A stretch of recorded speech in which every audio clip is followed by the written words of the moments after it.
How to fix WhatsApp images not showing in gallery. So go open your WhatsApp application, and here we have to make sure that the image we receive on WhatsApp can be downloaded. To do this, go to settings, go to stories and data, and there is an option here named media auto download. Under here is the photos, audios, videos, and documents. So if you want photos to be saved in your gallery, click on the photo option. If you click on never, obviously the photos sent in the WhatsApp will never be downloaded.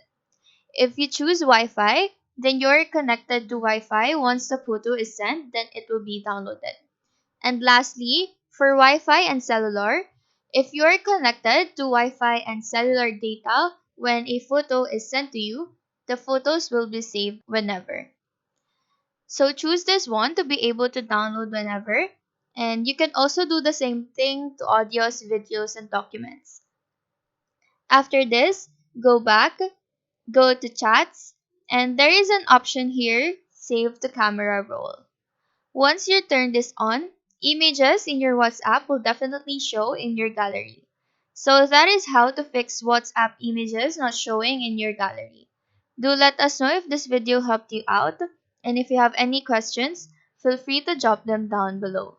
Thank you for watching and have a nice day.